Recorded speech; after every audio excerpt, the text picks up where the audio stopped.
I'm Shelley Tart, 22, and I earned my place in the U.S. Navy after months of brutal training.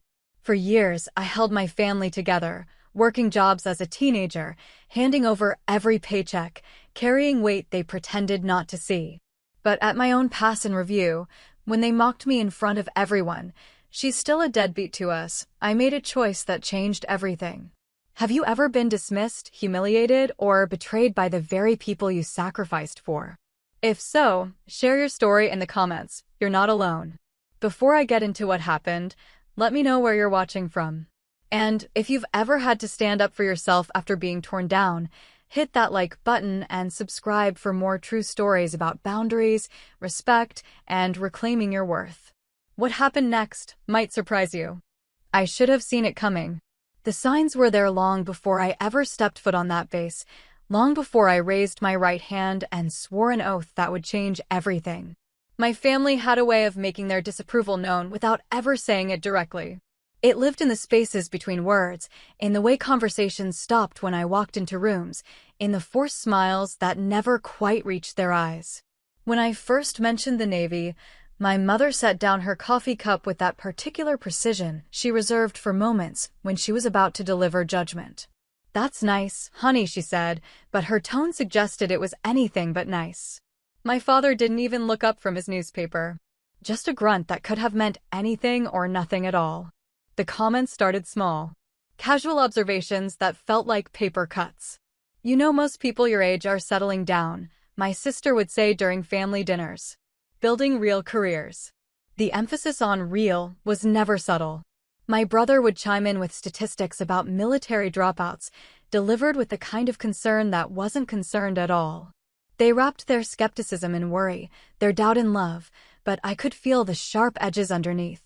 I tried to explain what the Navy meant to me. The structure, the purpose, the chance to serve something bigger than myself. They nodded along, made appropriate sounds, but I could see them exchanging glances when they thought I wasn't looking. The kind of glances parents share when their child announces they're running away to join the circus. Indulgent. Patronizing. Temporary. "It's a phase," I heard my mother tell my aunt on the phone one evening. I was supposed to be upstairs, but her voice carried through the thin walls of our house. "She'll figure it out soon enough. You know how she gets with these ideas." These ideas. As if my decision to serve my country was comparable to the time I wanted to learn the guitar, or when I briefly considered studying abroad. Another whim in a long line of whims they'd watched me abandon. They were already planning my return, already preparing the "we told you so" speeches they'd deliver with false sympathy when I came crawling back. Boot camp was a relief. For the first time in months, I was surrounded by people who understood what I was trying to accomplish. The drill instructors were hard, but their harshness had purpose. It was designed to build something, not tear it down. When they yelled, it was because they were pushing me toward a goal we all shared. When my family criticized, it felt like they were pushing me away from something they couldn't understand and didn't want to try.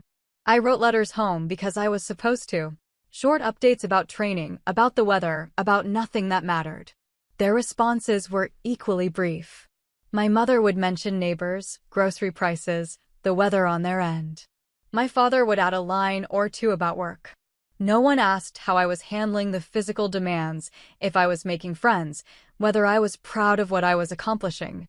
It was as if I'd disappeared into a parallel universe they couldn't quite believe in. The graduation ceremony was still weeks away when I sent the invitations. I'd designed them carefully, chosen the paper that felt substantial in your hands, written out the details in my best handwriting. "You are cordially invited to attend the pass and review ceremony." It felt important, formal, like something that mattered. I wanted them to see that this wasn't temporary, that I'd found my place. My mother called the day after she received hers. "Of course we'll be there," she said, but something in her voice made my stomach tighten.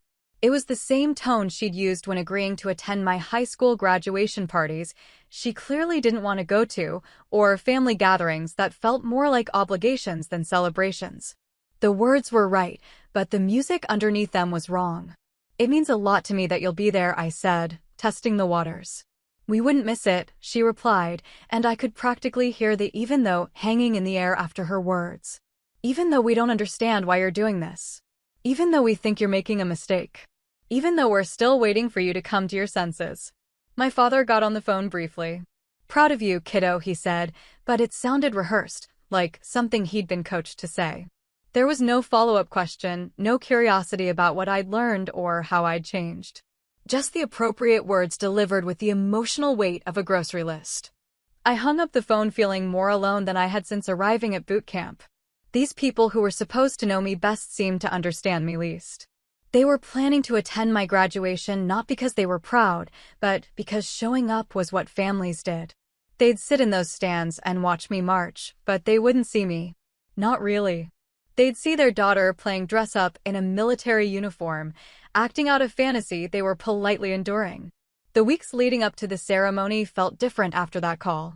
Every accomplishment, every milestone, every moment of pride got filtered through the knowledge that the people who were supposed to celebrate with me were just counting down the days until this phase ended and I came back to being the person they expected me to be. I started imagining their conversations on the drive to the base. How they'd probably spend the time rehearsing the things they'd say to other families, practicing their supportive parent faces for the cameras, preparing to play their roles in what they saw as my elaborate charade. They'd smile and nod and say the right things, but underneath it all would be that patient waiting, that certainty that time would prove them right and me wrong. But I was wrong about one thing. They weren't planning to wait patiently. They weren't going to smile and nod and keep their doubts to themselves. They had something else in mind entirely, something that would turn what should have been my proudest moment into something I'd remember for all the wrong reasons. The signs were all there, but I was too focused on the ceremony ahead to read them correctly. I thought their reluctance was about not understanding my choice. I had no idea they were actively planning to undermine it. On the morning of my graduation, as I pressed my dress blues and prepared for the most important day of my military career, my family was getting ready too. Getting ready to make sure I knew exactly where I stood with them, ceremony or no ceremony. Getting ready to remind me that some things never change, no matter how many oaths you take or uniforms you wear.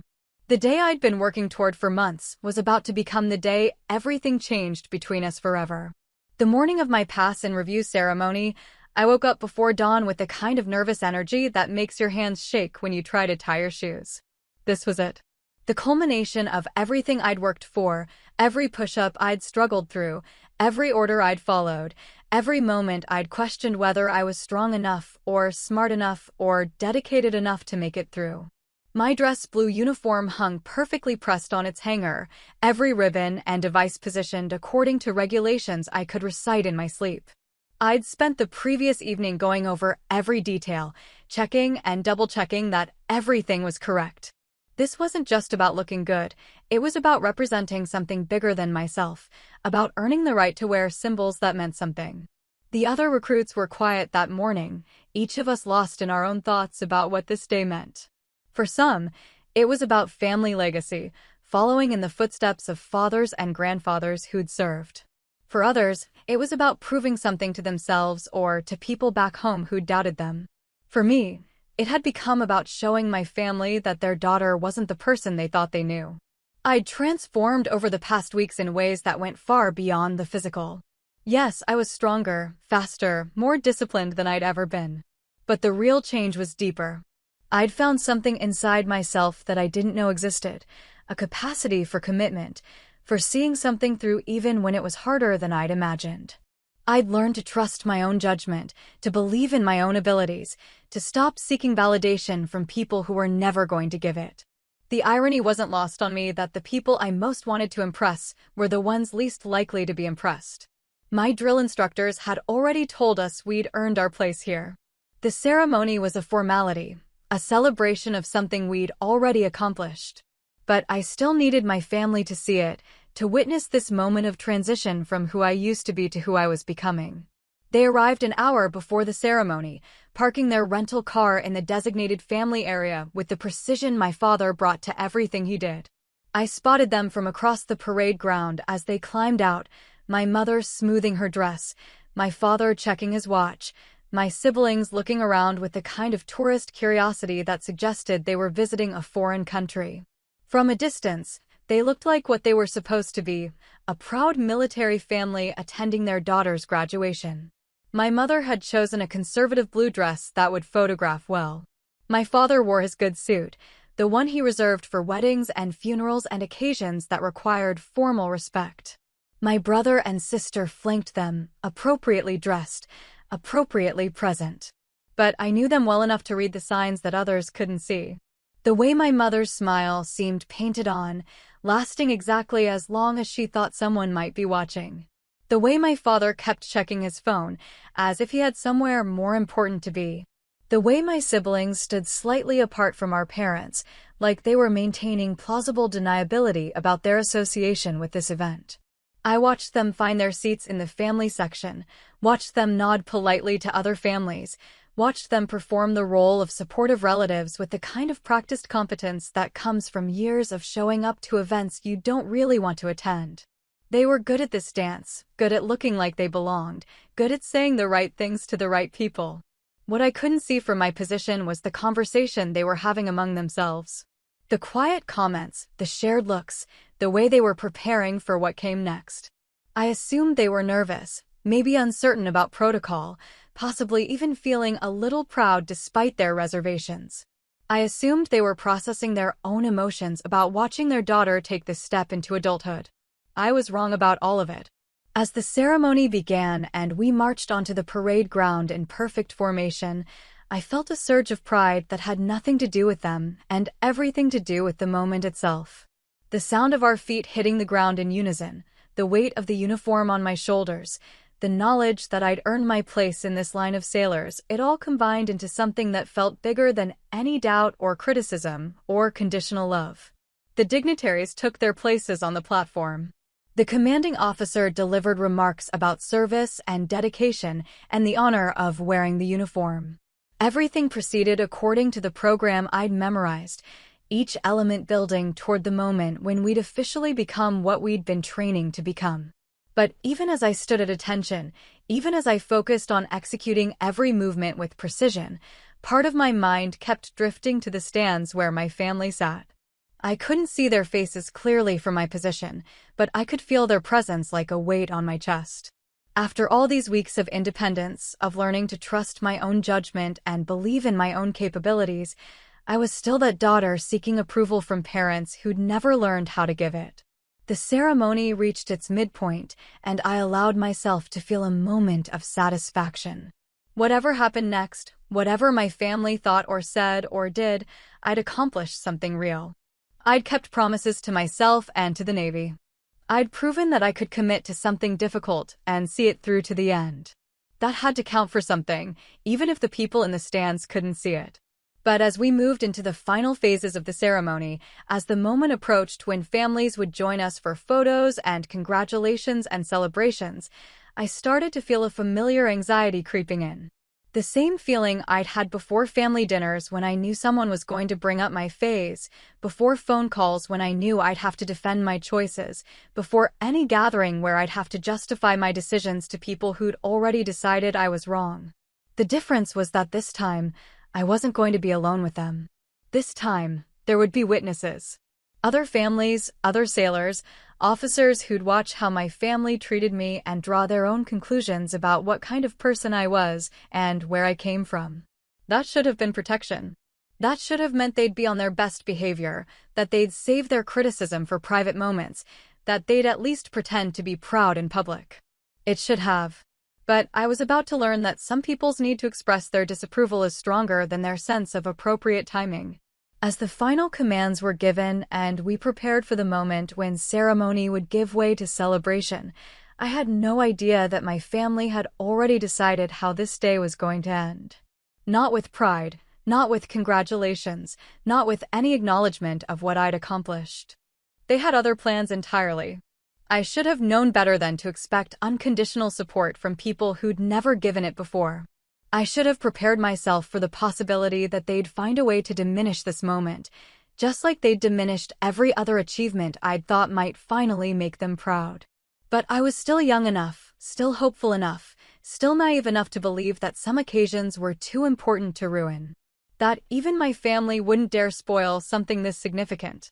I was about to learn how wrong I could be. Growing up in our house, I was the one who made things work when they weren't working. Not because I was the oldest or the most responsible by nature, but because I couldn't stand the tension that hung over everything when problems went unsolved.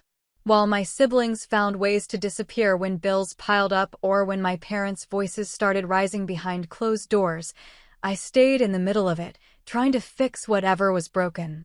I was 14 when my father lost his job the first time.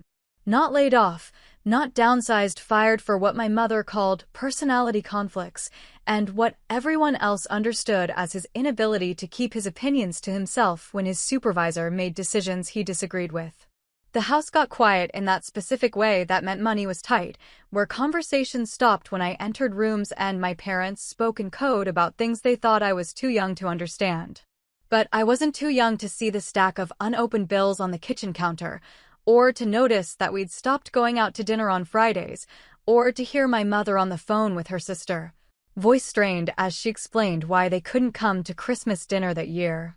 I wasn't too young to understand that something needed to be done and that the adults in charge weren't doing it.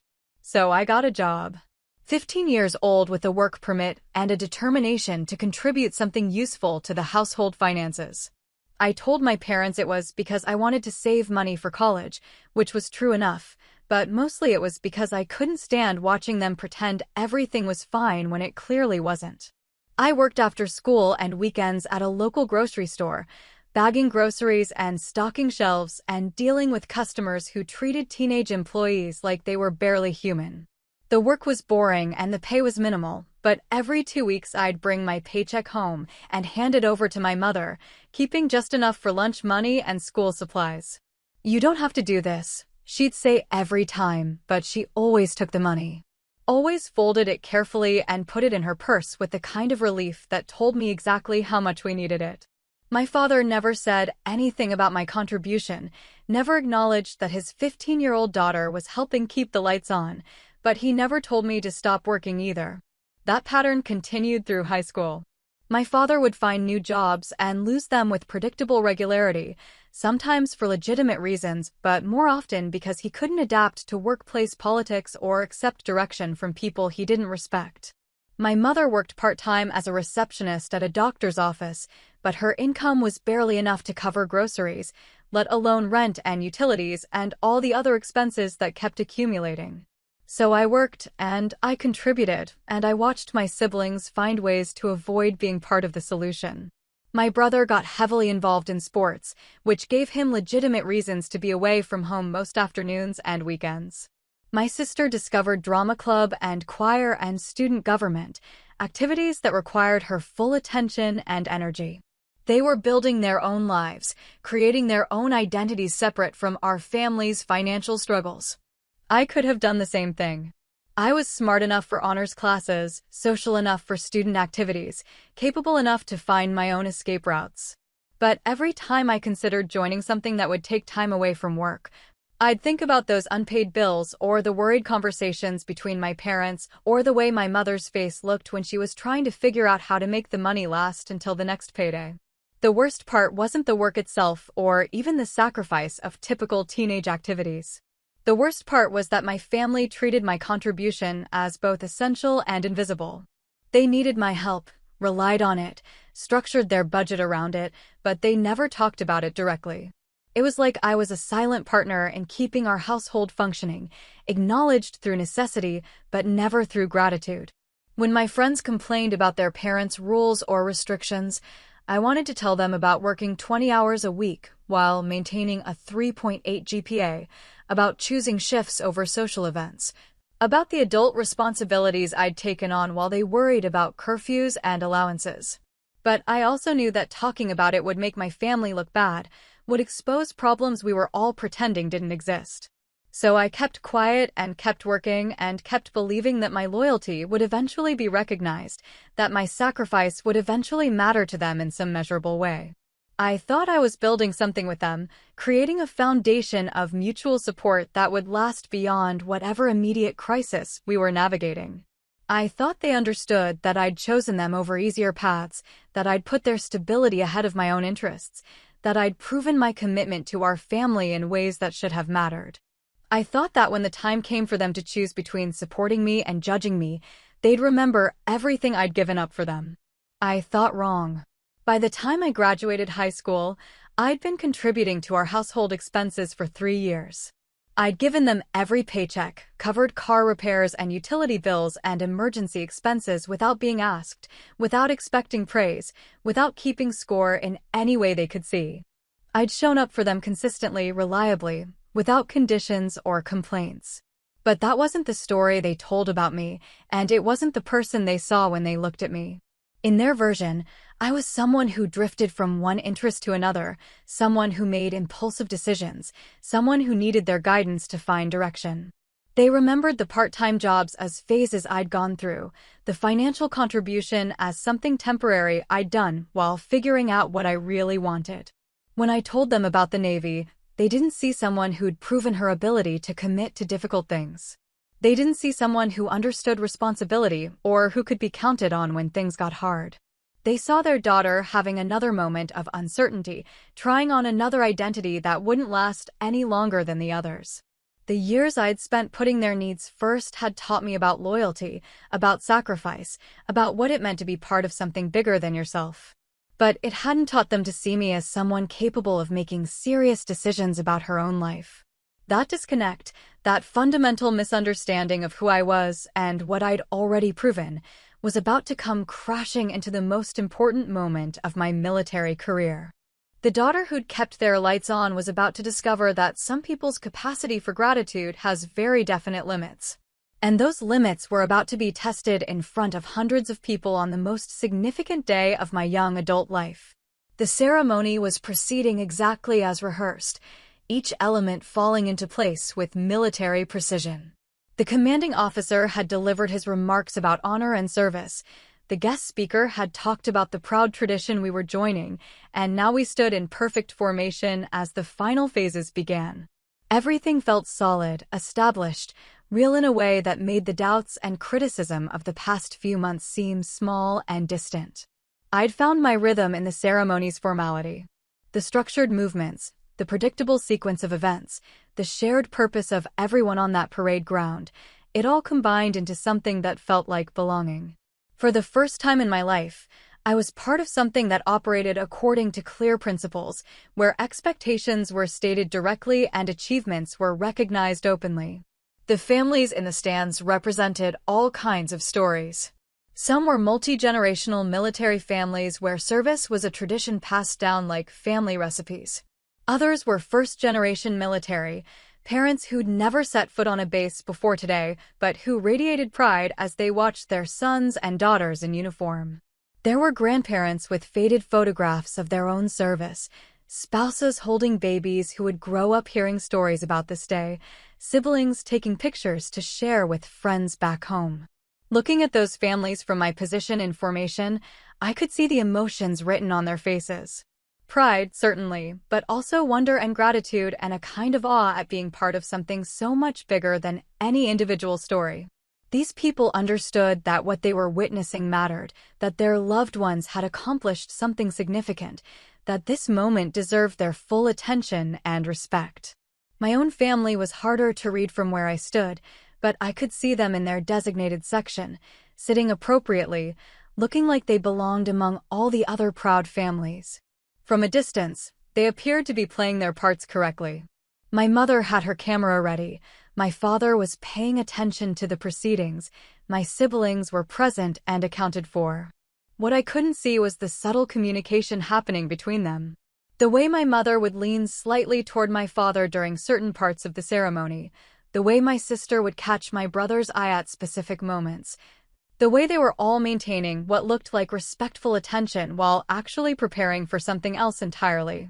I'd gotten good at reading my family's moods and intentions over the years, but military bearing required me to keep my eyes forward, to maintain focus on the ceremony itself rather than scanning the crowd for approval or disapproval.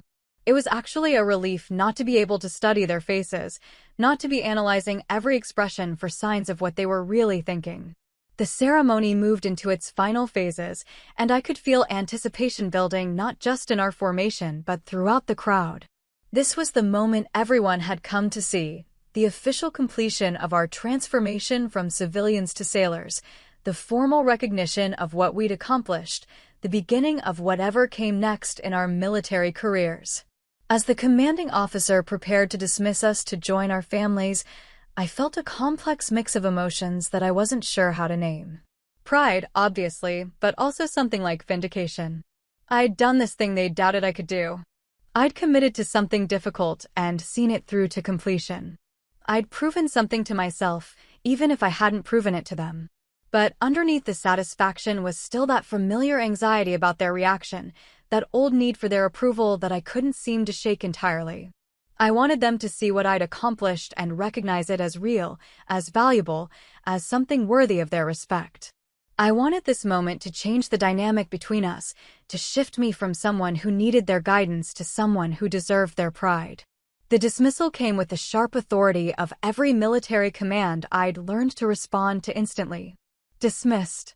And suddenly the formal structure of the ceremony dissolved into something more chaotic and human as families rushed onto the parade ground to find their sailors, to take pictures, to celebrate together. I turned toward the section where my family had been sitting, expecting to see them making their way down from the stands like everyone else. Instead, they were already standing at the edge of the parade ground, having positioned themselves where they could intercept me as soon as the formation broke. But something was wrong with the picture they presented.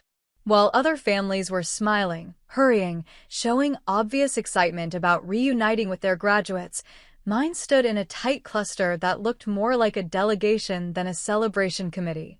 They weren't moving toward me, they were waiting for me to come to them, and there was something in their posture that made my stomach tighten. I walked toward them with as much confidence as I could manage, my dress blues feeling heavier with each step. Other families around us were hugging, taking pictures, talking excitedly about the ceremony and what came next. The energy was celebratory, joyful, full of the kind of pride that doesn't need to be performed because it's completely genuine.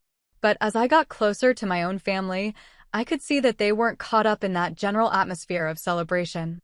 They were having their own conversation, their own experience, their own reaction to what they'd just witnessed. And it wasn't the reaction I'd hoped for. "There she is," my mother said as I approached, but her tone was flat, neutral, carrying none of the warmth or excitement I could hear from other families around us. It was the same tone she might have used to announce that the mail had arrived or that dinner was ready. Factual. Unemotional. Distant. My father nodded in my direction, but didn't move forward for a hug or handshake or any other gesture of congratulation. My siblings flanked them like backup singers, present but not participating, watching the interaction unfold without contributing to it. "How did it look from out there?" I asked, trying to inject some enthusiasm into a conversation that felt like it was starting at the wrong temperature entirely. "Very impressive," my mother replied, but something in the way she said it made impressive sound like criticism rather than praise. Like she was commenting on a performance rather than acknowledging an achievement. That's when I started to understand that this wasn't going to be the reconciliation I'd imagined, the moment when they finally saw me clearly and recognized what I'd accomplished.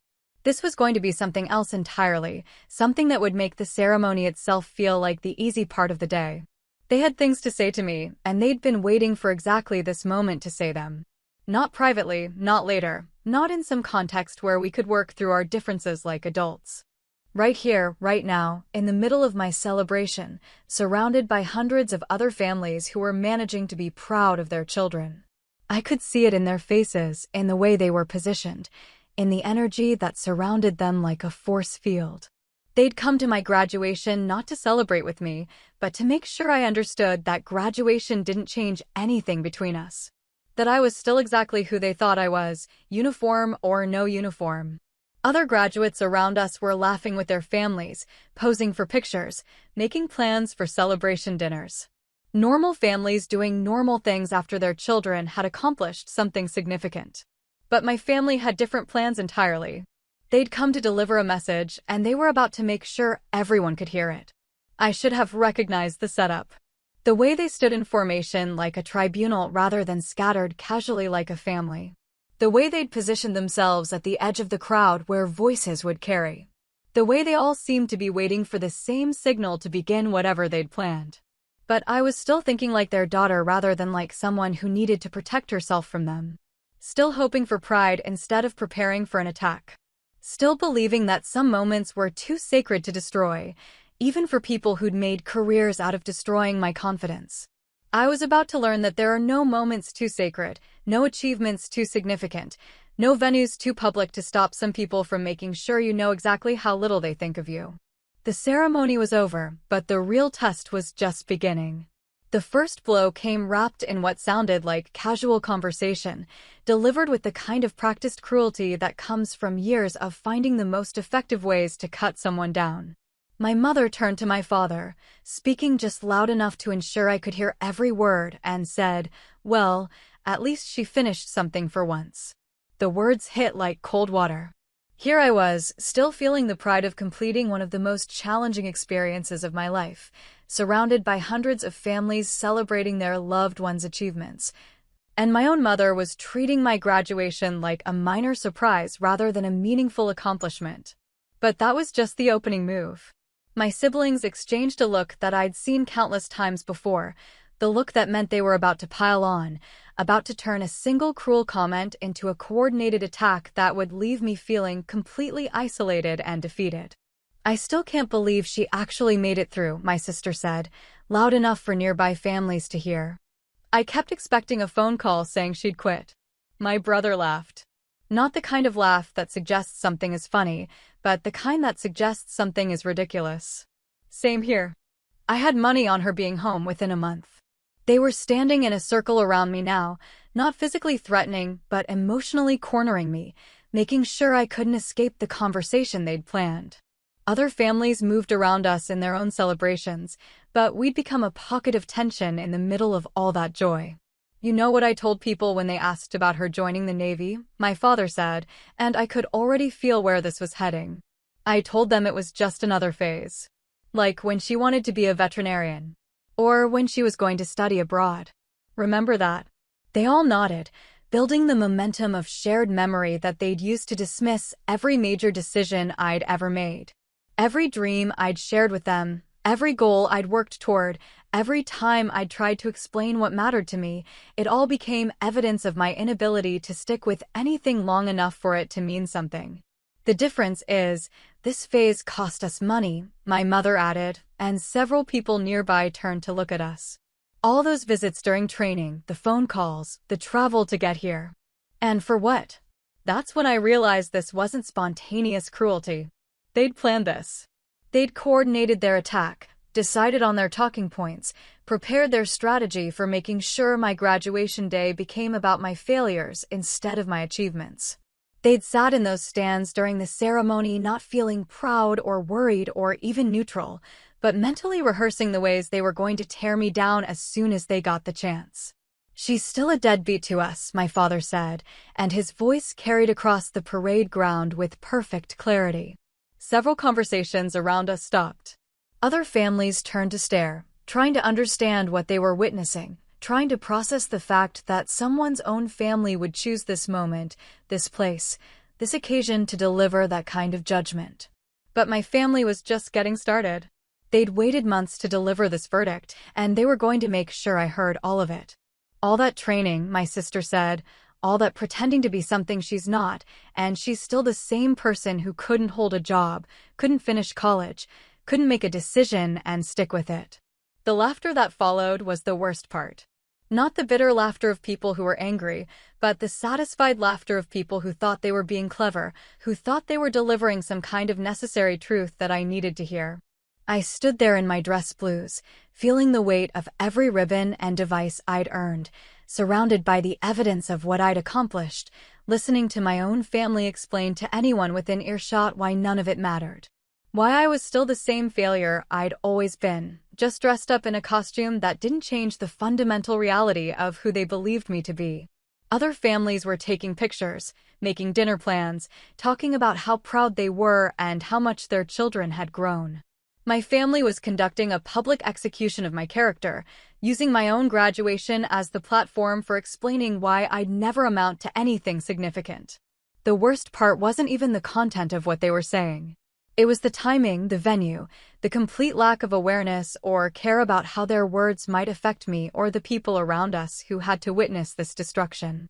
They'd turn my moment of triumph into their opportunity for revenge against every time I'd disappointed them, every decision I'd made that they disagreed with, every way I'd failed to be the person they wanted me to be. I could feel other families watching us now, could see the confusion and discomfort on their faces as they tried to understand what they were witnessing. This wasn't how these ceremonies were supposed to go. This wasn't what families did when their children accomplished something difficult and meaningful. But my family had their own rules, their own priorities, their own need to make sure I understood that nothing I did would ever be enough to change their fundamental assessment of who I was and what I was worth. They'd come to my graduation not to celebrate with me, but to make sure everyone knew that the uniform didn't change anything, that the achievement didn't matter, that I was still the same disappointing daughter I'd always been. And they were making sure that message was delivered as publicly and as humiliatingly as possible, in front of hundreds of people who'd gathered to celebrate accomplishment and service and the beginning of new chapters in young people's lives.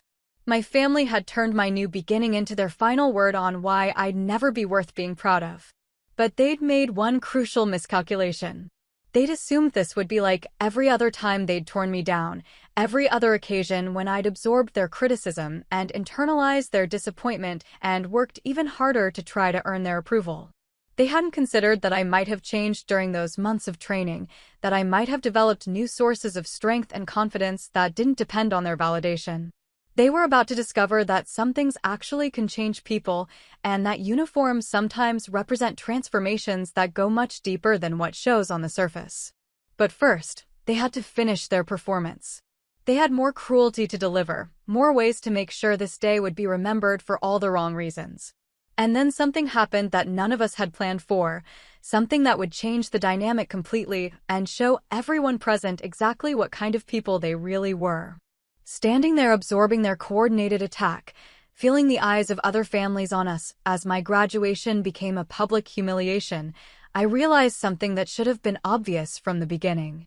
This wasn't about my military service or my ability to commit to difficult things or any of the specific criticisms they were leveling.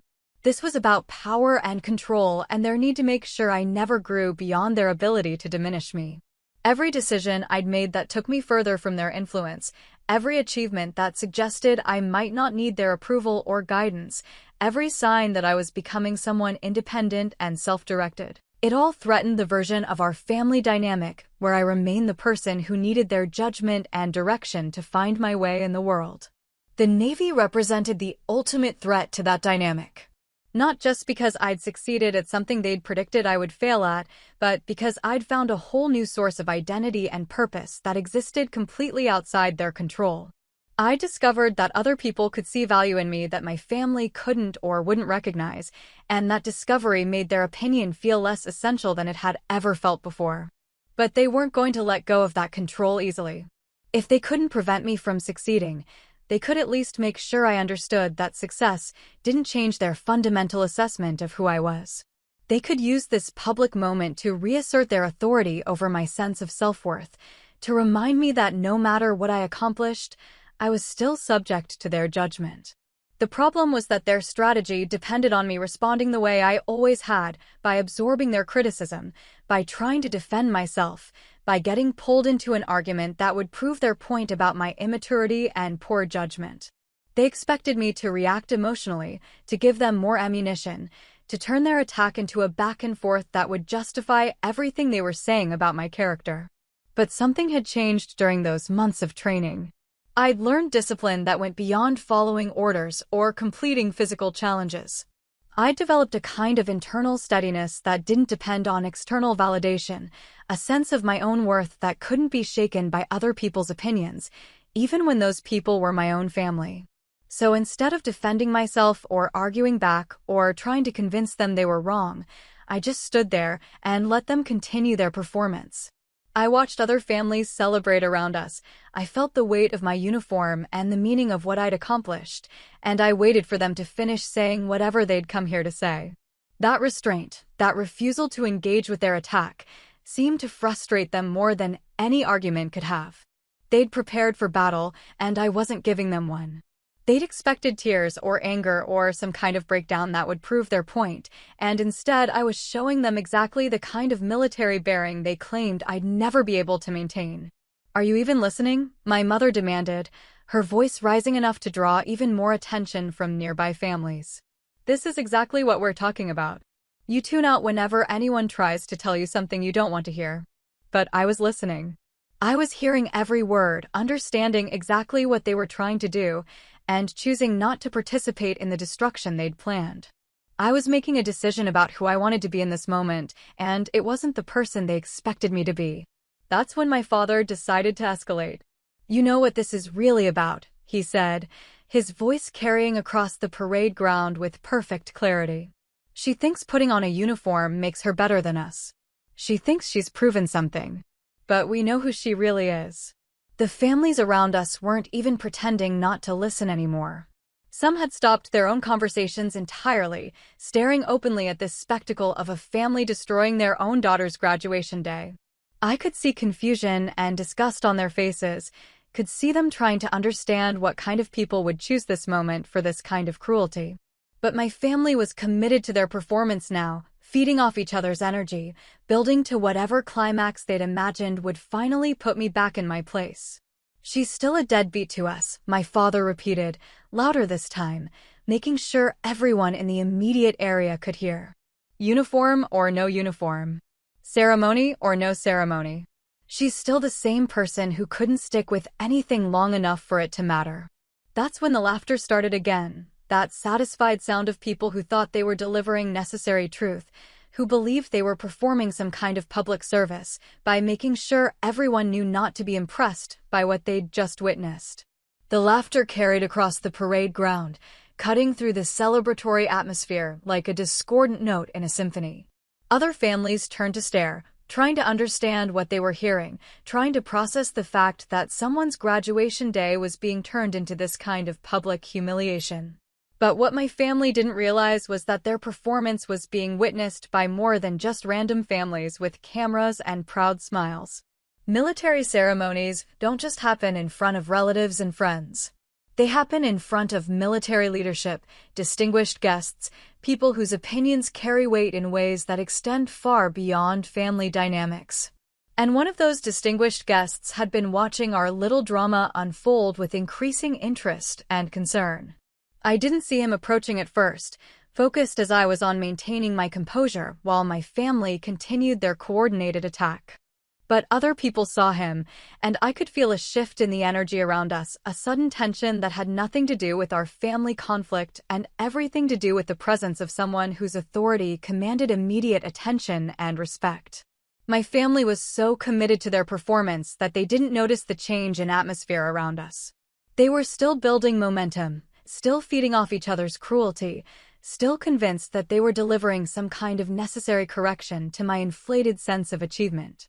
They had no idea that they were about to be corrected themselves by someone whose opinion would matter to everyone present in ways theirs never could. The moment that changed everything started with a simple request for the microphone. The ceremony's official program had concluded. Families were scattered across the parade ground in their individual celebrations, and most people assumed the formal proceedings were over. But distinguished guests at military ceremonies have certain privileges, and one of those privileges is the ability to address the crowd when circumstances warrant it. I was still standing with my family, still absorbing their continued criticism, when I became aware of movement near the platform where the ceremony's officials had been seated. Someone was walking purposefully toward the microphone, someone whose presence immediately commanded attention from everyone on the parade ground. At first, I assumed it was an administrative announcement, information about parking, or scheduling, or some other practical matter that needed to be communicated to the assembled families. Military events are full of logistics, and there's always something that needs to be clarified or corrected or explained. But as this figure approached the platform, I realized that what was happening was much more significant than a routine announcement. The way other military personnel responded to his presence, the immediate attention he commanded from everyone within sight, the sense that something important was about to happen, it all suggested that this wasn't standard operating procedure. My family was still deep in their performance, still delivering their verdict on my character and achievements, still making sure everyone around us understood their position on my military service. They were so focused on their own agenda that they didn't notice the shift in energy that was rippling across the parade ground. But I noticed.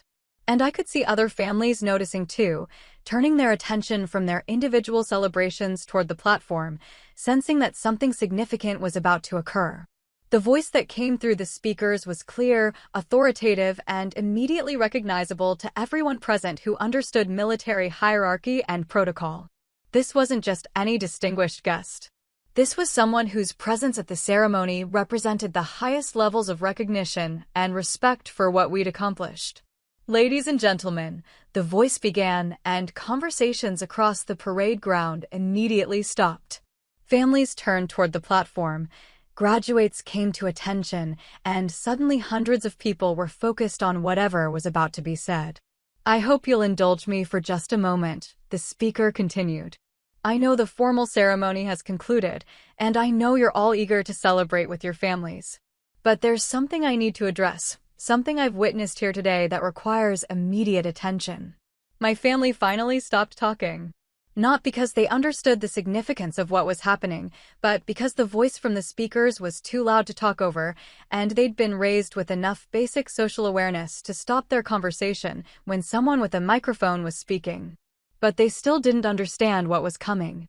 Still didn't realize that their public performance had attracted exactly the kind of attention they hadn't planned for. Still thought this was some routine military business that had nothing to do with them. "During my many years of service," the voice continued, "I've had the privilege of attending countless ceremonies like this one. I've watched thousands of young people complete their basic training and begin their military careers. I've seen families respond to their loved ones' achievements in every way imaginable."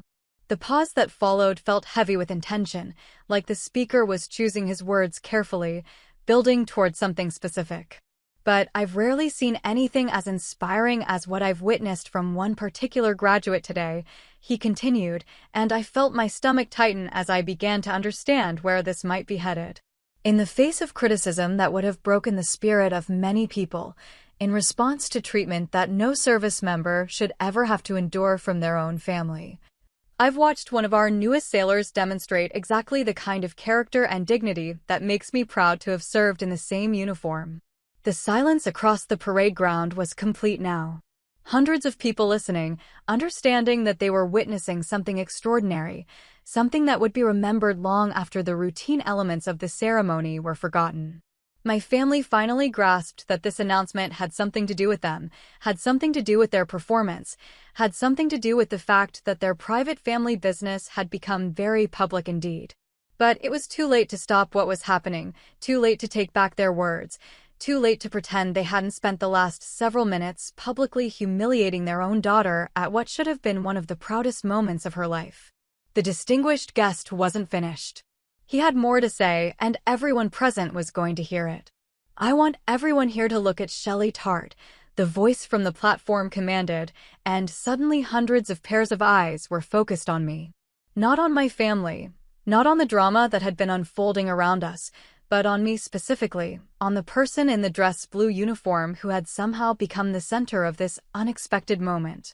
I felt the weight of all that attention, the significance of being singled out in front of so many people, the surreal experience of having my personal family conflict transformed into something much larger and more public than I'd ever imagined possible. "There," the speaker continued, his voice carrying clearly across the parade ground, "is what dedication looks like. There is what honor looks like.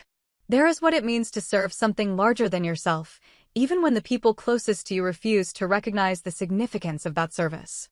The words hit like a physical force. Not just because of what was being said, but because of who was saying it, because of the context in which it was being said, because of the hundreds of witnesses who were hearing every word. My family stood frozen beside me, finally understanding that their private performance had become very public indeed, that their casual cruelty had attracted exactly the kind of attention they'd never intended to draw. But the speaker wasn't finished with his assessment. "In my experience," he continued, "the measure of a person isn't found in the support they receive from others, but in how they conduct themselves when that support is absent.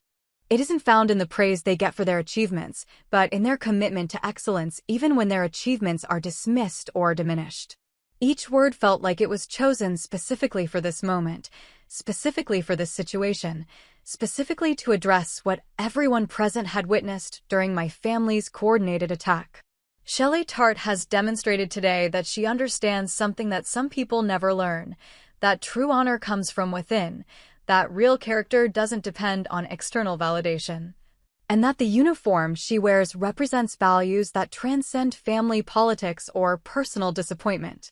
The platform was elevated enough that I could see the speaker clearly now, could see the authority in his bearing, the significance of his presence, the weight that his words carried with everyone present. This wasn't someone offering casual encouragement or routine congratulations. This was someone whose opinion mattered at levels my family couldn't even imagine. I want everyone here to understand, he continued, that what you've witnessed from this young woman today, her composure under attack, her dignity in the face of cruelty, her commitment to honor even when honor isn't being shown to her. These are exactly the qualities we need in our military, exactly the characteristics that make someone worthy of the uniform they wear. The silence was absolute now. Hundreds of people absorbing what they were hearing, understanding that they were witnessing something extraordinary, something that would be talked about long after this ceremony was forgotten. My family stood beside me like statues, finally grasping the magnitude of what they'd done, finally understanding that their private cruelty had become public judgment, that their casual dismissal of my achievements had attracted the attention of someone whose opinion carried infinitely more weight than theirs ever could. But the speaker had saved his most pointed observation for last. And I want to say directly to the family members who chose this moment, this place, this occasion to tear down rather than build up, to diminish rather than celebrate, to attack rather than support, the pause that followed was loaded with judgment. You have shown everyone present exactly who you are and exactly what your opinion is worth. The words dropped into the silence like stones into still water, creating ripples that spread across the entire gathering.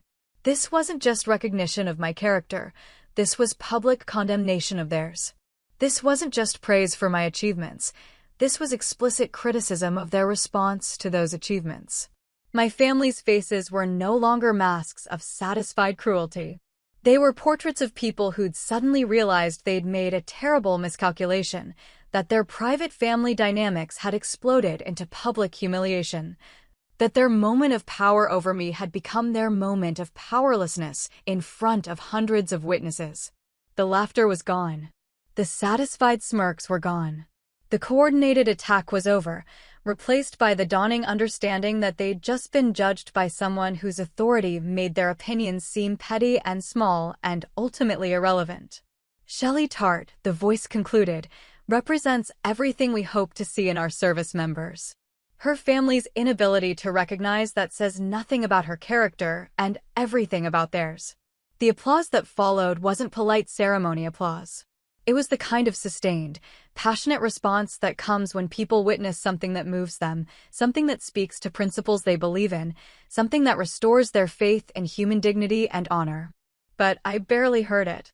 I was too busy watching my family's faces change, watching them realize that their moment of triumph had become their moment of judgment, watching them understand that everyone present had just heard an authoritative assessment of who they were and what they represented. The power dynamic between us had shifted completely and permanently. Their ability to diminish my achievements, to question my character, to make me feel small and inadequate. It had evaporated in front of hundreds of witnesses who'd just heard someone with real authority explain exactly what my service meant and exactly what their response to it revealed about them. For the first time in my life, I wasn't standing alone against their judgment. I was standing with the support of people who understood what I'd accomplished, who recognized what I represented, who saw value in me that my family had never been able to see. The moment was too significant, too public, too witnessed to be taken back or explained away or dismissed as just another family disagreement. This had become something permanent, something that would define our relationship from this day forward.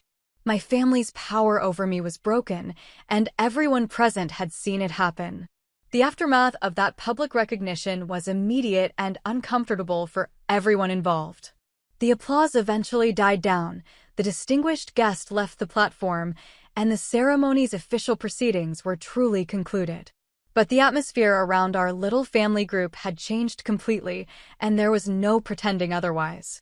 Other families began to approach us, not to intrude on private business, but to offer congratulations and support. Parents who'd watched the entire drama unfold wanted to shake my hand, to tell me they were proud of what I'd accomplished, to make sure I knew that not everyone agreed with what they'd witnessed from my own family. "That was beautiful," one mother said, her eyes slightly damp with emotion. "What he said about you, that's exactly right. You should be so proud." Her husband nodded in agreement.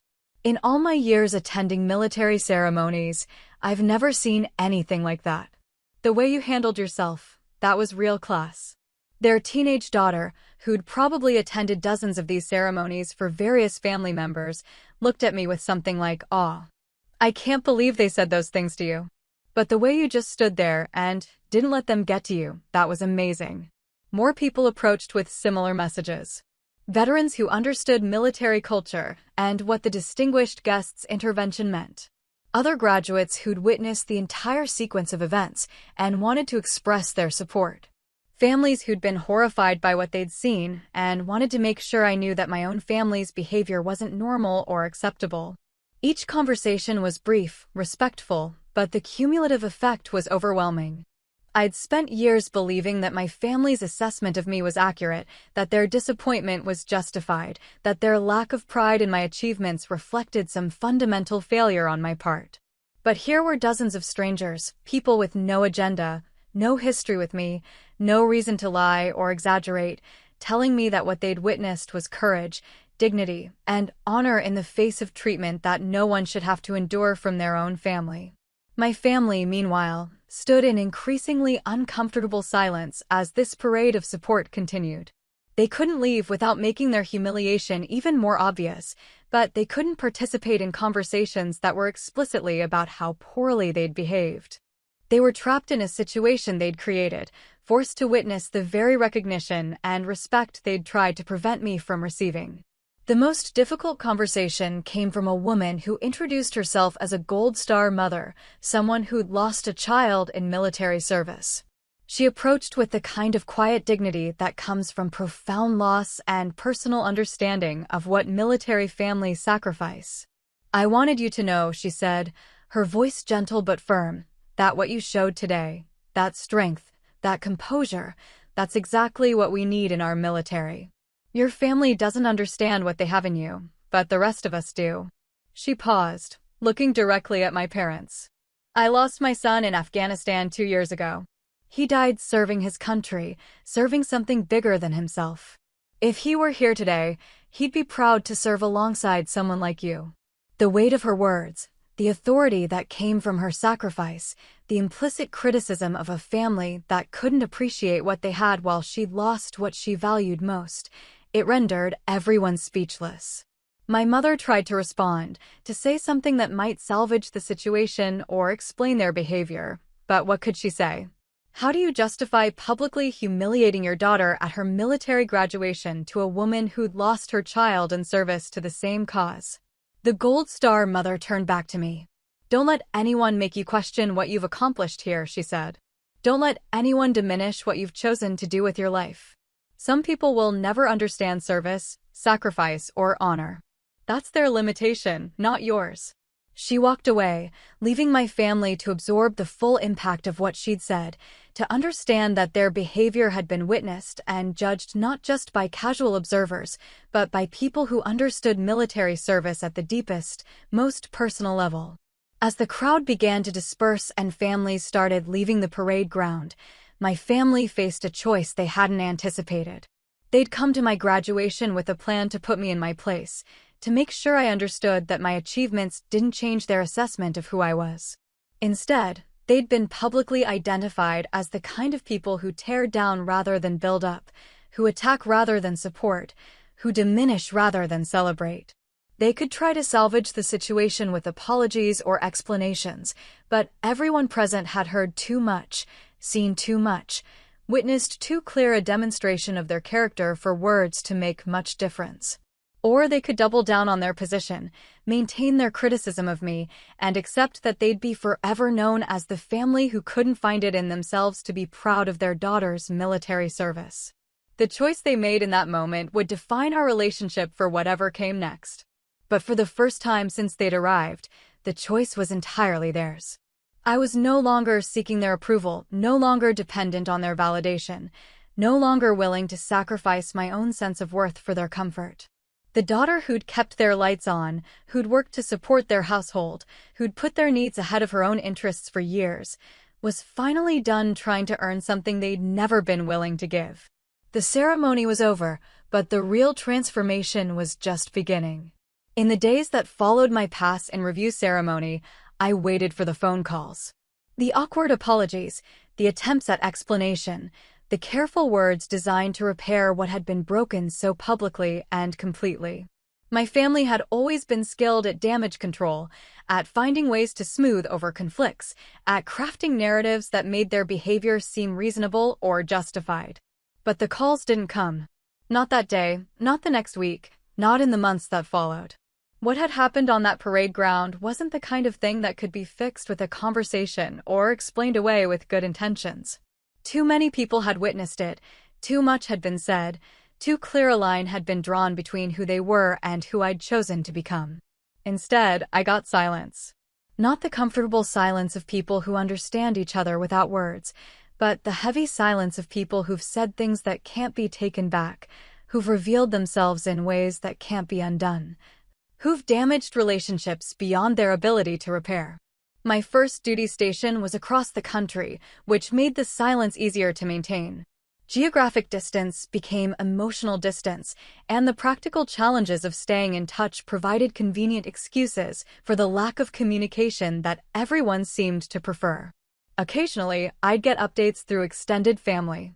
Casual mentions of what my parents were doing, how my siblings were progressing through their own lives, the kind of general information that gets passed along family networks without requiring direct contact between the people involved.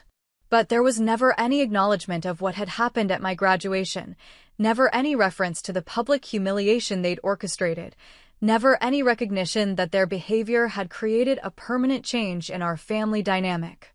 Instead, I heard complaints. Indirect criticism passed along by aunts and cousins who'd been recruited to express my family's ongoing disappointment in my choices. They thought I was being stubborn by not reaching out. They believed I was holding grudges unnecessarily. They wanted me to understand that families should be able to move past disagreements, that military service shouldn't come between parents and children. The irony was perfect. The same people who'd publicly declared that my achievements didn't matter, that my service was meaningless, that I was still a deadbeat regardless of what uniform I wore. These same people wanted me to prioritize family relationships over the principles they'd spent years telling me were worthless. They wanted forgiveness without acknowledgement, reconciliation without responsibility, relationship without respect. They wanted me to come back into their orbit as if nothing had changed, as if their public judgment of my character was just another family disagreement that time would smooth over. But something fundamental had shifted in me during those moments on the parade ground. Not just the external validation from the distinguished guest or the support from other families, though both of those mattered. The real change was internal, the recognition that I didn't need their approval to know my own worth, didn't need their pride to feel proud of what I'd accomplished, didn't need their understanding to move forward with confidence. My military career progressed exactly as it should have. Good performance evaluations, increasing responsibilities, the respect of my peers and supervisors. I found mentors who understood what service meant, friends who shared similar values, communities where dedication and honor weren't treated as phases or temporary interests, but as fundamental characteristics that defined who you were. The contrast was stark. In my professional life, I was surrounded by people who recognized and valued the qualities my family had dismissed. In my personal life, I was free from the constant need to justify my choices to people who were never going to approve of them anyway. But the absence of family relationship left its own kind of emptiness. Not because I missed their criticism or needed their validation, but because I missed what we might have been if they'd been different people, if they'd been capable of pride instead of resentment, celebration instead of attack, support instead of sabotage. I missed the family I'd never had more than I missed the family I'd actually grown up with. Years passed. Promotions came. I deployed overseas, served in roles that carried real responsibility, earned recognition for contributions that mattered in measurable ways. The girl who'd been called a deadbeat at her own graduation became a petty officer, then a senior petty officer, then someone whose opinion was sought by junior sailors facing their own challenges with families who didn't understand military service. I became the person I'd needed when I was standing on that parade ground absorbing my family's coordinated attack, someone who could recognize value that others couldn't see. Someone who understood that family disapproval doesn't diminish individual achievement. Someone who knew that the people closest to you aren't always the people most capable of seeing who you really are. Occasionally, I'd run into people who'd been at my graduation ceremony. Other military families whose paths crossed mine at various bases, veterans who remembered the incident, people who'd witnessed what they still described as one of the most powerful moments they'd ever seen at a military ceremony. I still think about what happened that day, one father told me during a chance encounter at a commissary. The way you handled yourself, the way that dignitary stood up for you, it changed how I think about family support and what it really means to honor your children's achievements. These conversations reminded me that what had felt like personal humiliation at the time had actually become something larger, a public demonstration of principles that resonated with people, a moment that illustrated values worth defending, a story that gave other people language for their own experiences with unsupportive families. My graduation had become less about my individual achievement and more about the universal struggle between people who tear down and people who build up, between families that diminish and families that celebrate, between love that demands conformity and love that supports growth. In the end, my family's attempt to diminish my achievement had inadvertently elevated it, had turned what should have been a routine graduation into something memorable and meaningful for hundreds of people who'd witnessed it.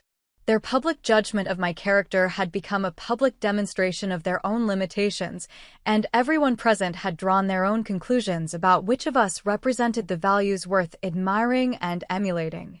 The silence that followed wasn't just their choice. It was mine too. I'd finally learned to stop seeking validation from people who weren't capable of giving it, to stop trying to earn respect from people who'd already decided I wasn't worth respecting, to stop sacrificing my own sense of worth for relationships that diminished rather than enhanced who I was becoming. The ceremony had ended years earlier, but the real victory was just beginning. Today, when junior sailors come to me with stories about families who don't understand their service, who criticize their choices, who treat military achievement as somehow less valuable than civilian success, I tell them about my graduation day. Not as a cautionary tale about family relationships, but as an example of something more important, the moment when external validation becomes internal strength, when other people's limitations stop defining your possibilities, when you finally understand that honor comes from within. I tell them about standing in dress blues while the people who were supposed to be proudest of me explained to everyone within earshot why I wasn't worth being proud of. I tell them about the silence that followed, the years of distance, the choice between seeking approval from people incapable of giving it and building a life based on principles they'd never understand. Most importantly, I tell them about the moment when someone with real authority looked at that situation and identified exactly what was happening, exactly who deserved respect and who deserved judgment, exactly what values were being demonstrated by whom.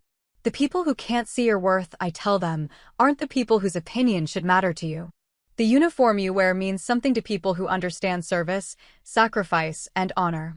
Don't waste energy trying to convince people who've already decided not to see what you've accomplished. Some of them nod and seem to understand immediately.